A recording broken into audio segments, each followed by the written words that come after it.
UCF's basketball season is not quite over, so it's time for some updates.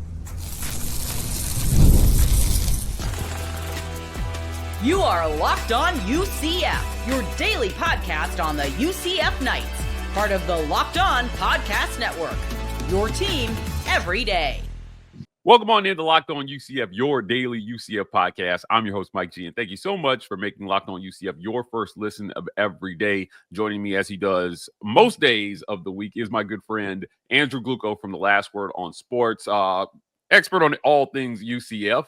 Andrew, we've got some basketball news. We all know that UCF is playing in the Crown Tournament. We're going to talk about who's left on the roster and whether they can win with that roster later. But I want to start with Keyshawn Hall declaring for the draft. You and I talked about this on and off this week about what this decision means. Looks like he hasn't hired an agent just yet, so the door might be open. Is he just testing the waters here, or what's the update on Keyshawn Hall? Well, Hall can go either way on this one. It's not like when Taco Fall did it after his junior season at UCF, where he was not ready for any sort of NBA talk. Part of declaring for the draft is scouts are able to take a look at you and tell you what you need to work on. So in the case of Keyshawn Hall, I think he's kind of a bit of a fringe player. He has work to do. He can be very streaky at times. Sometimes plays a little too much one-on-one basketball, needs to work on some of his team mechanics, but the foundation's there to be a player in the league. So, it really depends on what the scouts come back with. And if they give enough of a favorable review, I think he could go run with it. If they don't, there's a good possibility that he plays one more year in college, but as long as he doesn't hire an agent, he can withdraw from his declaration to the NBA draft to come back to school. Yeah, let me ask you about that evaluation, right? Obviously, he led the Big 12 in scoring, albeit on a team that did not win the way we thought they would win. But they did get an invitation to this Crown Tournament. The tournament committee saw something in this team. I got to believe when they picked UCF, Keyshawn Hall was part of what they saw. Can he still participate in the Crown Tournament having declared for the draft? Yes. Unlike players who have, entered the transfer portal, declaring for the draft doesn't mean you're leaving the program. It just means you're done after the season. So he's still, he's nowhere in the portal or any of that. So he's still on the roster and everything. But UCF did have players that have declared for the portal travel with them for the Crown. They're still practicing. There's always that possibility that they withdraw, but with the portal opening, it was ridiculous. Over 700 players have declared that they're entering the transfer portal. I mean, it's just absolutely insane compared to prior years where it was a fraction of that. UCF it's not. I wouldn't say this is a UCF only problem by any stretch of the imagination.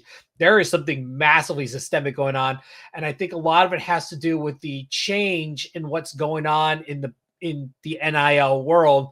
Right now, they're still able to work through collectives. And I think players want to get in there, get that 1-year deal signed and be protected by that. Because, when the deal's signed, it's done. They've got it locked up with the collective. It's not going to count against them or against the school in that cap. That only starts with the new academic year, July 1st. So these players are all working to get in under the wire, but over 700 players is absolutely insane. But to answer your original question, before I get too far off topic, yes, Keyshawn Hall is still on the roster. This has, him declaring for the draft changes nothing. Expect him to play in the Crown, but just because you declare for the draft does not mean you are required to be in the draft. It's a little bit different than the NFL. As long as you don't get the agent, you can decide to come back. Yeah. Look, Obviously, he's been advised on what the best course of action is for him. The crown represents an opportunity to have one more audition, so to speak, for NBA scouts. There's some really good teams in this crown tournament that didn't quite qualify for the big dance that is going on as we speak. But certainly, I think Keyshawn Hall has an opportunity here to show scouts what he has, right? And whether he might be a good addition to their squad. Look, man, making an NBA roster is hard. And I think that people downplay how hard it is to make an NBA roster. Now, with the development league and all these other routes you can go to make sure that if we bet on a guy, let's put him down at this level before we bet the farm and make sure that it's a good investment. This morning I woke up to an article of a guy getting called up from a 10-day and they converting it to an NBA contract. That stuff is so rare, Andrew. And so if you're Keyshawn Hall, you don't want to get stuck in basketball purgatory with this decision. And so hopefully he makes the right decision for him, and hopefully UCF can benefit if he makes one decision or the other. We're going to move on here to talk about who's left on the roster. In a previous segment, we talked about all the guys who entered the portal. Who's Johnny Dawkins going to have left here after it's all said and done? We'll talk about that right after a quick word from our friends at Nissan. This episode of Locked On UCF is brought to you by our friends at Nissan, the college standard. We're about the stats, and because the numbers don't lie when it comes to all new Nissan Armada Pro 4X, the numbers are on an MVP level. With the ability to tow up to 8,500 pounds, it can quite literally carry the whole team, plus the gear, wherever you need. It's powered by a twin-turbo V6, delivering strength, performance, and it can handle highways, back roads, everything in between. And with room for up to 8 people, the Armada PRO4X is built for big crews, big adventures, and even bigger memories. Whether you're exploring off-road trails or rolling up to the arena, the Armada PRO46 brings power, versatility, and style wherever you go. Take your adventures to new heights in the all-new Nissan Armada PRO46. Learn more at nissanusa.com. Again, that's nissanusa.com.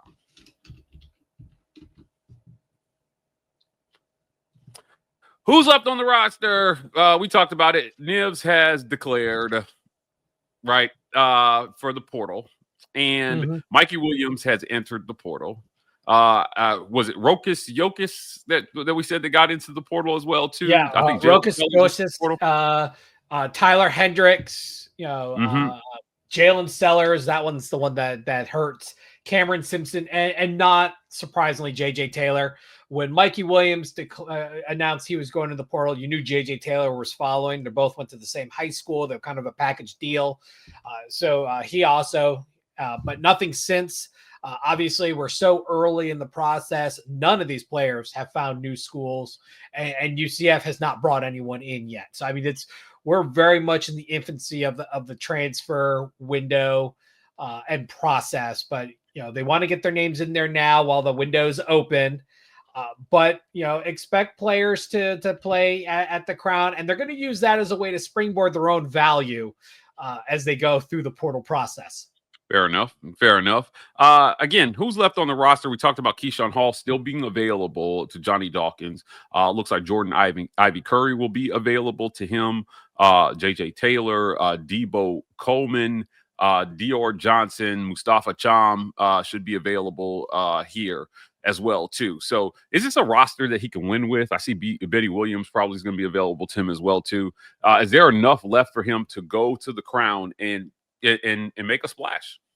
Well, technically, any player that declares for that announces that they're transferring the portal or enters the portal can still stay with the team if the team allows it. Okay. At this point, I don't see any players that are going to be told, no, you can't be here. Because like Mikey Williams is out. He's been dealing with injury. Jalen Sellers has missed almost the entire season. Cameron Simpson's been out all year. So you have a number of players that are out or not playing. I mean, I think the only real one of note that would get meaningful time that has announced that they're going to the portal is Niels Mahovsky. Other than that, the other guys are very fringe players. J.J. Taylor, not a whole lot of playing time second half of the season. Tyler Hendricks gets a little bit here and there. But other than that, no, I don't think them announcing that they're going into the portal is really going to have a huge impact on this team for this tournament. Yeah, I think it's going to be interesting to see how they play. Look, if you're Johnny Dawkins, I think you've got to show something here in this Crown tournament. It's a great opportunity, Andrew, to kind of show why, number one, Terry Mohajir should have faith in you. Right now, UCF fans are unhappy with the state of UCF athletics as a whole right now. We talked about women's basketball, men's basketball. Yeah, just disappointment after disappointment, but so close, right? Football, obviously, a 4-8 season is a lot of disappointment. 8 times the disappointment, I think UCF. Hey, Mike, I gotta tell you, it's usually not a good sign when you're putting all your eggs in the basket of softball. Who, by the way, did come off, did shut out number 3 Florida 4-0 last night. So obviously a huge win there. But the primary sports have been struggling for UCF as they've moved to the Big 12. It's definitely been a thing. Yeah. Look, again, no disrespect to softball, but yes, you want your money makers to be the sports that are doing well, and certainly, that's football, men's basketball. At most major P4 institutions, they've got some work to do here. Now, we talked about that lineup. I want to go back to. Before we move on, I just want to take a look at the Big 12 teams that made this tournament. So obviously UCF is in there. Colorado is in there. You also have Utah that made it in as well too. And Arizona State is in there. So you've got some solid, Big 12 programs that made this tournament. Certainly, you see the game start on March 31st. In the next segment, we'll talk about how far UCF can go in this thing. But, how much do you think Johnny Dawkins has to gain from winning this tournament potentially? Is this the ultimate? There's money on the line. It's NIL money, right? There's money on the line. I also have to throw in Cincinnati is also yes, that's right. Sorry, tournament. In fact, they're a likely second round matchup. If UCF wins. DePaul, that was scraping because a lot of teams said no after not making the big dance. DePaul did not have a strong season, so they're up against Cincinnati. Cincinnati, Boise State are probably the 2 of the top teams in this tournament. I would give Cincinnati the nod as the strongest resume in this tournament. So UCF's got the work cut out for them, but if they somehow manage to get past the Bearcats, they could definitely get far in this tournament. Maybe we'll go up against a Villanova in the semifinals. This is an opportunity, and if all the players need to take a step back and realize and think about what this is. As a team, it's a chance to end on a good note. They know the team's breaking apart. Let's go out winners. You could write like a teen movie based on that one premise alone. This is our last chance, guys. Let's go and win. You make one of those really cheesy, made for Lifetime movies. You can use the fact that Johnny Dawkins could potentially be trying to prove to Terry Mohajir that, hey, keep me around. I've built a roster from scratch before. This is not unprecedented at UCF. I can do this again. And it's not just me. As I said before, over 700 players in the portal. So there's going to be lots of talent out there. This also could be his way of saying, hey, we have the potential. I need your help. Talking to Mohajir, I need your help. Allocate me resources, especially while the kingdom is still up and running. Help me to get the kingdom to set money aside, because the kingdom's a private organization, but they communicate with athletics. They work in step with athletics. If athletes say, hey, let's work on getting some basketball guys, they're going to work on getting some basketball guys, and get some resources allocated there. But while they still have it, use it. Utilize that. I don't know what the coffers are in the kingdom. Obviously, they're nothing compared to some of the larger, more established schools. But there's money there to be had. This is an opportunity to use it before you lose it. and go after some of these players in the portal. There's a lot of good talent out there, even second tier talent. You get good enough, good second tier talent together. They play as a team. They can make a lot of noise. Because I mean, look at this, patchwork job that Johnny Dawkins did. Brought in projects like Mikey Williams and whatnot, and players like Keyshawn Hall. Played at a MAC school. Just little buried treasure there. So there's no reason why they can't find really good talent in hard to find places to really put together another team. This is an opportunity to say, hey, believe in me, and I can at least get you a working product. Yeah. Look, they've got some work to do there, but can they actually? We talked about what's on the line. NIL money. There's money on the line, but can they actually win this thing? Is something I want to talk about. We're going to get to that right after a quick word from our sponsors. This episode of Locked On UCF is brought to you by our friends at Monarch Money. Ever check your bank account and wonder, where did all my money go? Between dining out, online shopping, and entertainment, it's easy to lose track. That's where Monarch Money comes in. Your personal CFO giving you full visibility and control over your finances. Monarch Money isn't just a budgeting app. It's a complete financial command center. You can track all your accounts, investments, and spending in one place. So you stop just managing your money and start building wealth. Look, they got surprising insights. When I started using Monarch Money, I realized how much I was spending on food delivery. Now I budget smarter and save more. You got all-in-one convenience, and it's easy to collaborate with your partner. So it's smoother than ever. You can track and share personal accounts, set goals, and stay on the same page without stress. Take control of your finances today with Monarch Money. Use code LOCKEDONCollege at monarchmoney.com for 50% off your first year. That's monarchmoney.com, code LOCKEDONCollege for half off your first year. The NCAA tournament is here, and so is the bracket breakdown. Locked On Podcast Network and Amazon Fire TV channels are teaming up to deliver NCAA tournament coverage like never before. Watch studio shows featuring former players and Locked On's local experts as they guide you through every upset, buzzer beater, and bracket matchup. Stream it all for free on Amazon Fire TV channel. Search Bracket Breakdown to see it all for free. It's your team every day.